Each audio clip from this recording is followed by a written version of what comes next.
Hey there, welcome back to another review, this time of Phantasm III, Lord of the Dead. No relation to Lord of the Illusions or Candyman 3, Day of the Dead. I don't like this subtitle. I would have preferred it just be called Phantasm 3. Because Lord of the Dead just gives me bad flashbacks to Candyman 3, Day of the Dead. But yeah, and apparently it was just called Phantasm 3 originally. But it was subtitled Lord of the Dead for some reason by Universal when it came out direct to video in 1995. Now, what's interesting about the sequel is Universal, they pretty much, after the critical and financial disaster that was Phantasm 2, which I don't understand why. I think Phantasm 2 is a great film, and I think it should have done a lot better in the box office than it did. It made a little bit of a profit, but it was absolutely not a hit. It was not the hit that Universal was looking for because they wanted their own franchise. Well, after that, they were like, Don, if you want to make another one, go right ahead. We're giving you carte blanche. We don't want anything to do with this Phantasm franchise. But if you make another movie, we might be willing to distribute it for you. And so that's pretty much what happened. Don decided to do another Phantasm film. He kind of did a sort of an independent sort of production, raised about $2,500,000, and which is only $500,000 less than the budget of Phantasm 2.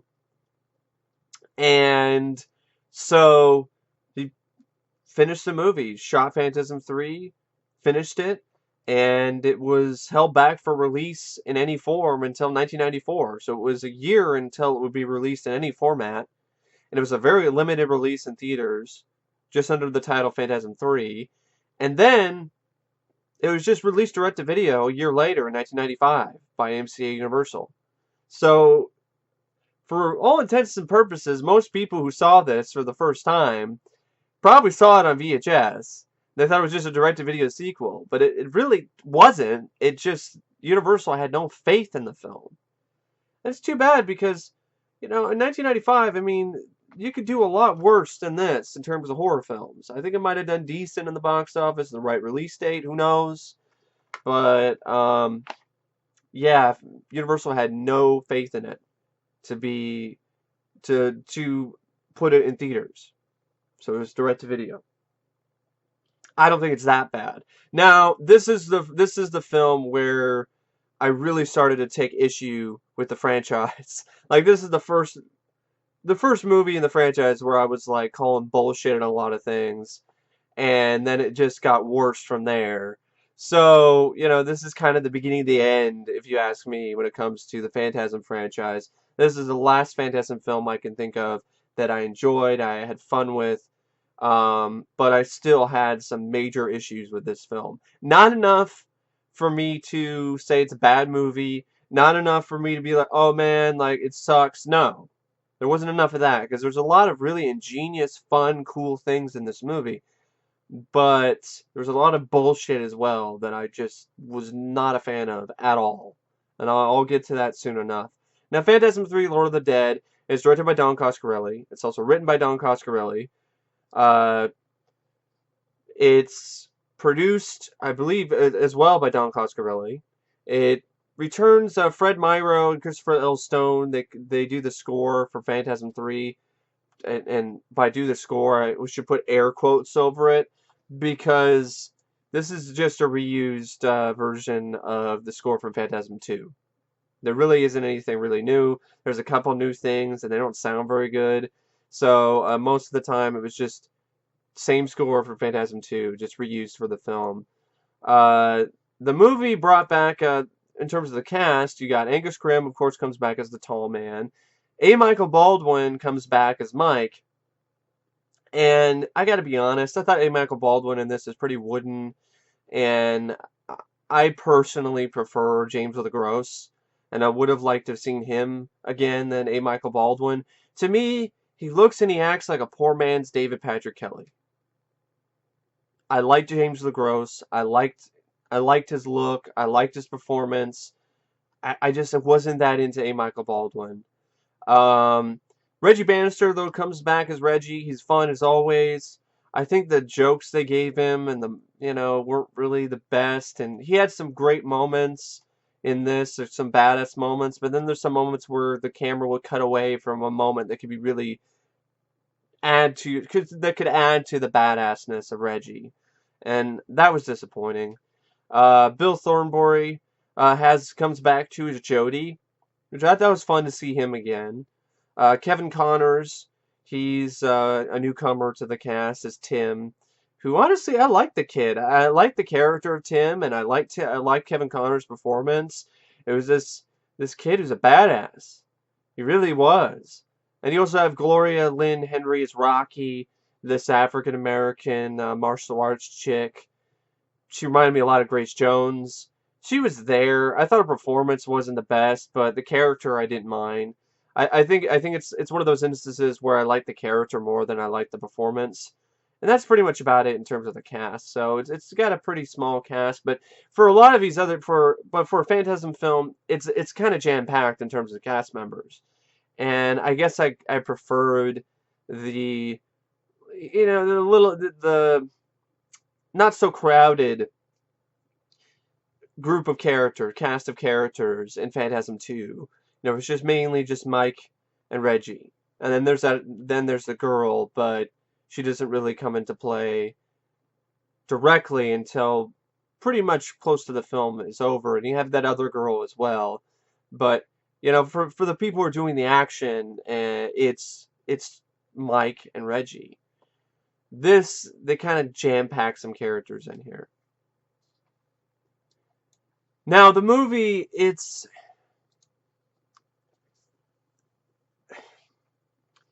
this was kind of hard for me to talk about because, on one hand, there's some really awesome, fun stuff in this. There's some great bits of practical effects, some really and interesting explanations to the Phantasm lore, nice additions to the franchise. It explains what the spheres are and things like that, and I think that's pretty interesting. But on the other hand, it loses me with its subplot, with its whole twist at the end with Mike. It loses me with its shift in tone. There'll be times where it's a bit serious and then it's goofy, and then I'm like, what tone are you trying to go for? I hate it when movies do this. I hate the schizophrenic tone. Pick a tone and stick with it. The first film had a tone that it stuck with. The second film had a tone that it stuck with. This doesn't have that. There's moments where it's like all goofy and silly, and then it's somewhat serious, and then it's trying to really add way too many layers to the franchise that I just don't think are necessary. Like over-explaining the connection between the tall man and Mike. Now, the movie starts out with flashbacks to the end of Phantasm 2, a few more flashbacks from the first movie, and then it opens up with a shock ending. And I don't really like this because this is another reason why this movie, I don't like it as much as the first two. If the second film was bad enough ending the way it did, now the third movie, after you get through the flashbacks and stuff, now it opens up with a shock. Liz gets killed. Liz gets eaten by these by the lurkers, and she gets her head decapitated. And apparently that's because I guess just Don didn't like the character and didn't want her in the movie anyway. In Phantasm 2, she was only added into the film because of the studio. Whatever, I like the character, so I didn't really like to see that character just die, just like that in the beginning. Pretty much the equivalent of dying off screen, because all it was just like a dummy that looked like her, and then the tall man is carrying her severed head later. But in this opening sequence, there was some fun bits of action. The quad-barreled shotgun comes back into play. Reggie blows away, uses a quad-barrel shotgun, blows away one of the lurkers. Another scene where there's some lurkers in the trees, and he fires upwards and kills them, and they fall down out of the sky. I thought that was pretty badass. It was pretty cool. But then you have this whole sort of thing where, okay, they're surrounded by lurkers. The tall man is back. There's like a cut. There's like this really quick cut that's, I guess, is supposed to explain how the tall man came back to life. It shows the tall man completely regenerated, and then taking like his melted body or something and throwing it into one of the portals. I'm like, what the hell does what? And then you have the whole thing where, because the tall man is back, tall man wants Mike. Reggie pulls out a grenade because he's out of shotgun shells, and he pulls the pin, and it's like a grenade that you can.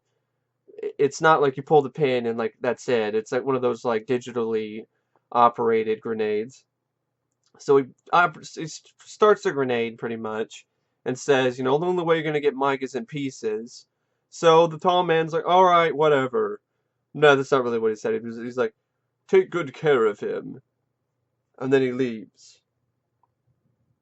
Apparently, okay, he didn't get him. All right. And then it cuts to Mike, apparently, I guess because the car exploded, the hearse that they were in. And Mike then, he's in a hospital. He's in the hospital, and he's having these weird dreams. He thinks he sees his brother Jody, and then his brother Jody's trying to warn him, and apparently there's the nurse that was there, and because he sees his brother Jody in what looks like, I guess, is he's in a near-death experience.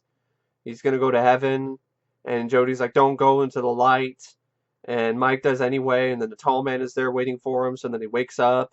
And then there's this older nurse lady, who I think is the same actress who played the lady in Lavender in the first film. She goes in and she's a zombie now, and tries to attack Mike. And Mike, I think it's Reggie, or Mike, Mike manages to get away from her. Reggie shows up, helps Mike out.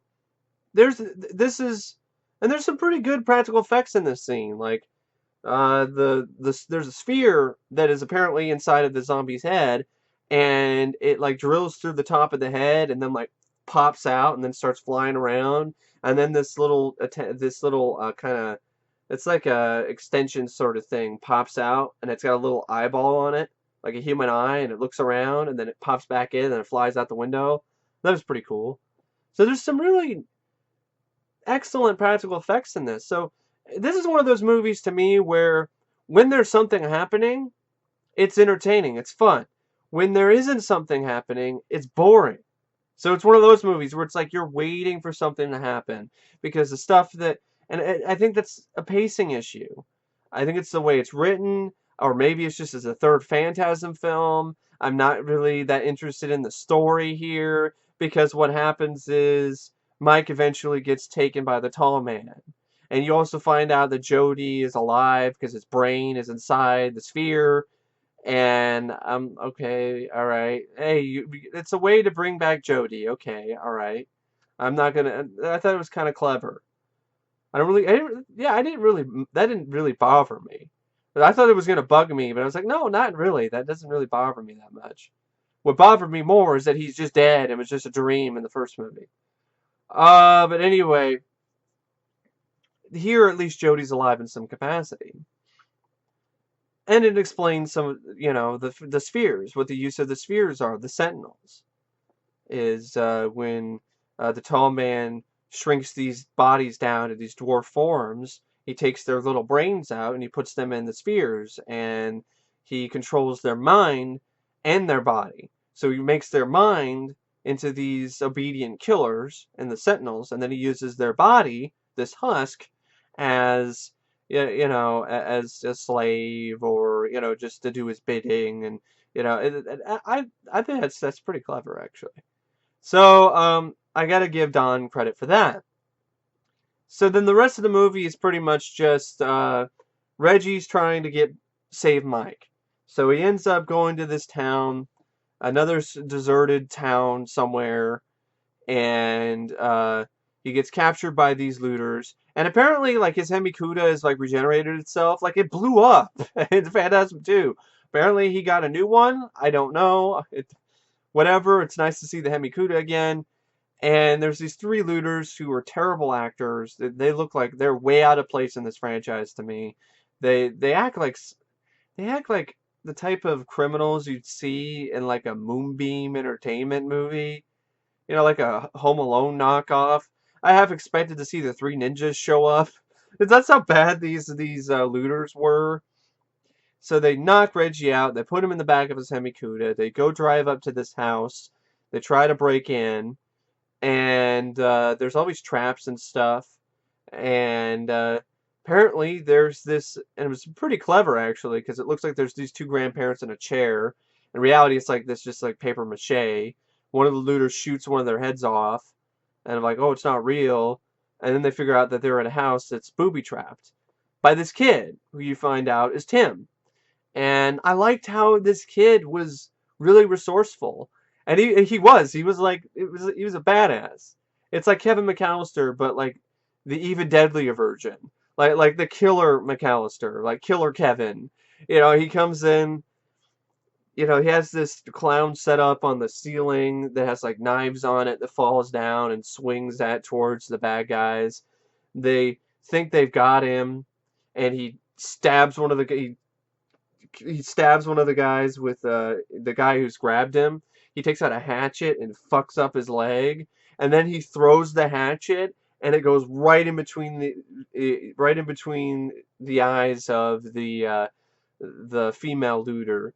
And I thought that was awesome. I was like, man, I did not expect that. This kid is throwing hatchets like he's scalping motherfuckers. Like he's Geronimo, just Geronimo, motherfucker. I like that. That was cool.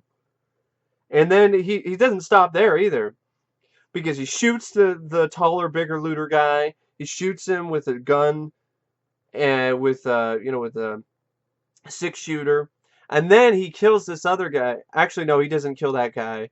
He kills this other guy.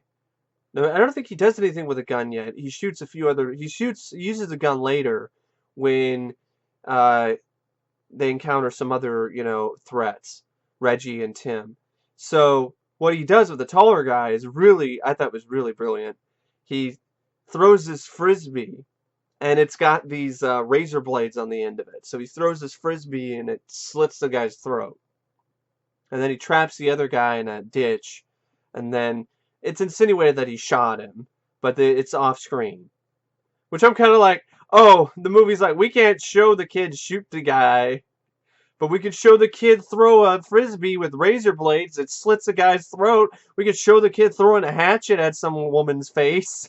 We can't show the kid, God forbid we show the kid shoot somebody. So the kid ends up rescuing Reggie. Reggie thinks about dropping him off at an orphanage, but the kid sneaks in he gets in the back of the trunk and sneaks in, and they form a little bit of a bond together. They go to this place that because Jody, when he was in Sphere, because apparently when he's a Sphere, but he can turn into human form briefly and communicate. So he tried to communicate with Mike earlier, and then he tried to fend off the tall man before the tall man took Mike, but then the tall man basically just fucked him up and turned him back into the Sphere, but like a black charred sphere that just doesn't work very well. But he's still able to communicate somehow every now and then. So he gives Reggie a hint about where they should go next. And so they go to this mausoleum. That's where they encounter Rocky and her friend. At first, Rocky and her friend are like going after. Actually, Tim doesn't show up until late. Tim shows up and saves the day, because Reggie shows up with his quad-barreled shotgun alone, and then he encounters Rocky and her friend. And Rocky, her friend, ends up getting the sphere, shows up and goes straight at her head and drills through it, and then all the blood pours out in a good effect. And unlike Phantasm II, you get to see the full stream. And then Rocky, like, she's smacking the Phantasm sphere with her nunchucks, but she's not able to stop it. And then Tim comes in and saves the day and shoots it with his 6-shooter. So originally, though, Rocky's like, no, I'm not going to go with you guys. But eventually, they end up picking her up, and they become a team. And then they head to this other town. So they go to this other town. They come upon a convoy of hearses driven by gravers, and they follow them because they're having a hard time finding where Mike is. Jody then appears to Reggie in a dream, where he takes Reggie to the tall man's lair. They find Mike there. They somehow manage to get Mike out of where he's at, where he's trapped, or he's kidnapped through a dream. I don't fucking know. Because the portal showed up out of nowhere, and then the Mike gets out of it, and then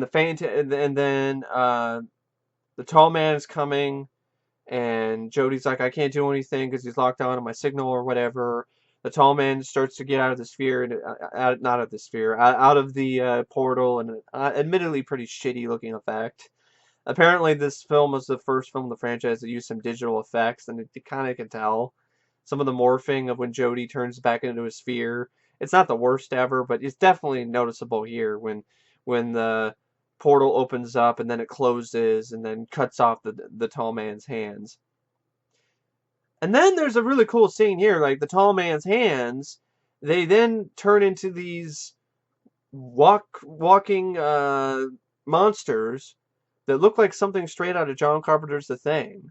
You know, they have like there's these heads that have like 3 different mouths and stuff. It was a great looking practical effect. I really liked that. It was cool looking. It was a fun little scene, and you know I like the ingenuity there. And then it pretty much leads up to a climax where they go in and they go to this mortuary because they decide, okay, we go to a mortuary. That's the last place that the tall man would look for us. Um, and that's when the minions show up again, like the zombie guys. They were in a car earlier trying to get away from the zombie guys because they show up, the zombified looters show up in their car and try to chase after and run Reggie and company off the road. But then uh, the looter girl gets shot in the face with the quad-barreled shotgun, and then the rest of them, they crash, and it is a spectacular stunt. The hearse just goes boom, and then it just flips just hundreds of feet in the air, and then just spirals out of control and just smashes on the ground. It's a great stunt. It looks fantastic. And then the car explodes behind Reggie and company when they're driving away, and they end up at the mausoleum, and they discover that there's like this cryogenic sort of thing where people have been like keeping their heads cryogenically frozen here, just in case, you know, maybe they'd come back to life. And then there's also the whole sort of uh, Mike has a flashback to the scene in the first movie where he realizes that the tall man has an aversion to cold, apparently. Which I'm like, I don't know where that came. It didn't really look like when that scene in the first film when Reggie was opening up his freezer and the tall man standing there. It didn't really look like he was like, oh, I can't handle the cold. It didn't really look like that. So it seems like that's just, I don't know. It seems like another Don was running out of ideas and just threw that in there. I need to find a weakness of the tall man. Cold. And so the tall man ends up capturing Mike and Tim because the zombified looters show up again. That's another thing. I just got tired of that after a while. I mean, these generic looking zombies just won't die. Do you think they were dead when the car exploded? No. They showed back up again at the mausoleum. And I'm like, why didn't you have the lurkers or the gravers? Why do we have to have these generic zombies again? So there's a scene where a Rocky fights off one of them and does some martial arts, the female zombie looter kicks her ass, but of course she shows up later. Admittedly, though, it was a pretty cool effect when the giant gold phantasm sphere that popped out of the tall man's head just zooms straight through the zombie girl looter's face and leaves like this giant round hole. And but yeah, I mean the stuff with the zombie loot, just other than that, the girl getting they're getting hole punched.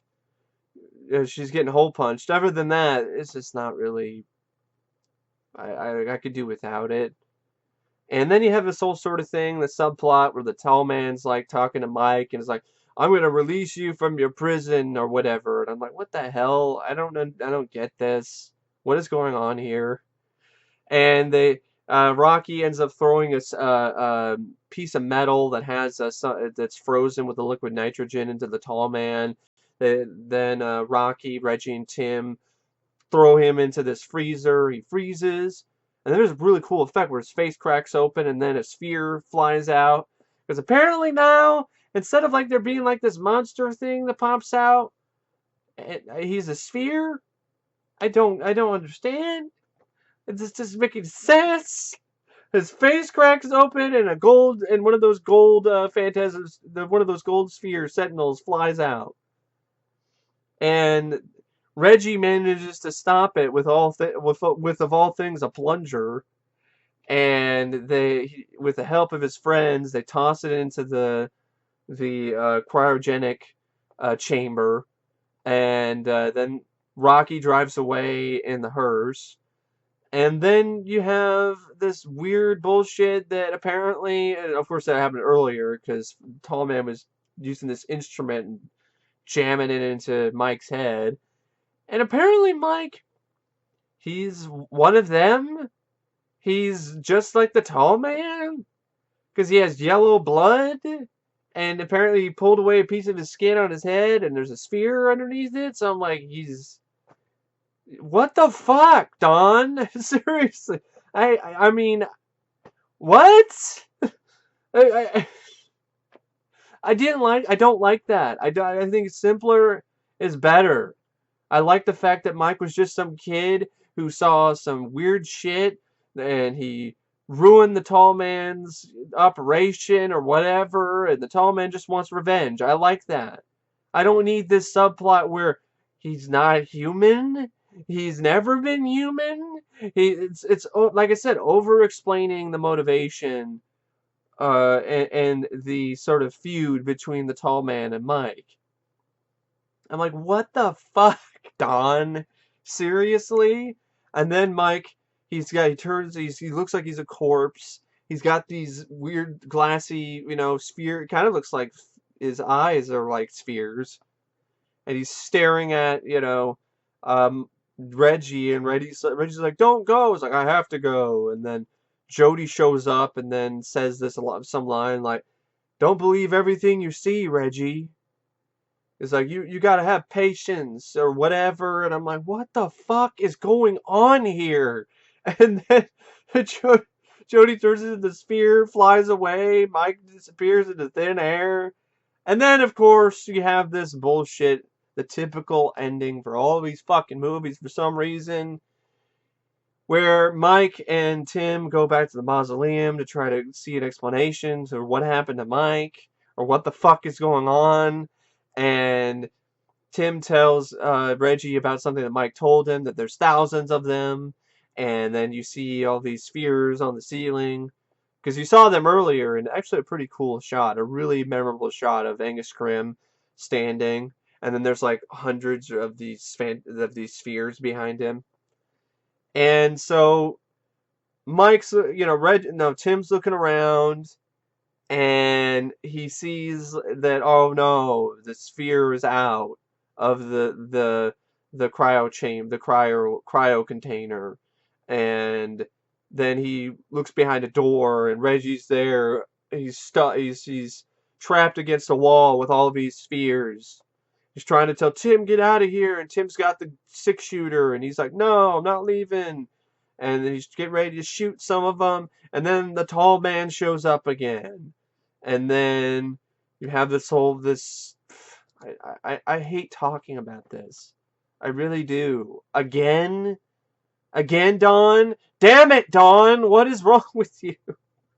Why do you have to end all of these Phantasm movies with these shitty, irritating non-endings?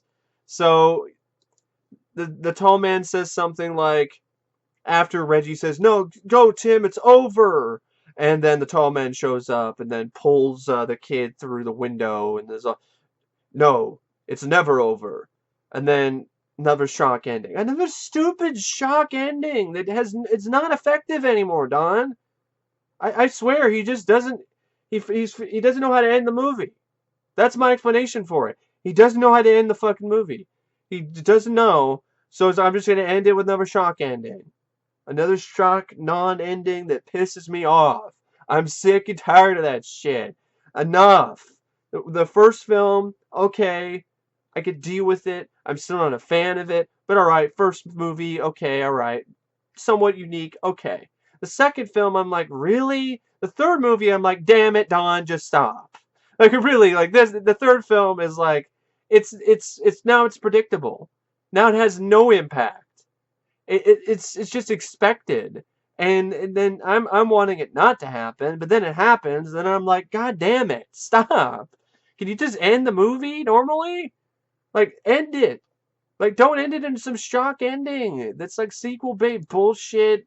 Fucking, oh well, it's no, it's not. It's never over. I mean, you can do something. You could just end it and then write some way to bring the tall man back in a sequel if you want. I'm fine with that. Just end the story that you're trying to tell here. And apparently there was an ending. There was an alternate ending that was filmed but not used, where Reggie and Tim, they travel up to the wild regions of Alaska, and Reggie digs a small hole in the ice, and Tim places a little case containing the tall man's gold sentinel inside. And then Reggie puts a metal plaque over the hole and seals it up. And the plaque reads, "Here lies the tall man, R.I.P." And then Reggie says, "Now, all we have to worry about is global warming." And then they walk off. I like that ending. I think that's fun. That ties into the quirky spirit of the franchise. It doesn't end the same way as the previous films did. It's different. It's not annoying. It's not frustrating. It's not lazy. It's not like, oh my God, it's the same shit. No, it's instead of, oh, it's just a dream. No, it's not.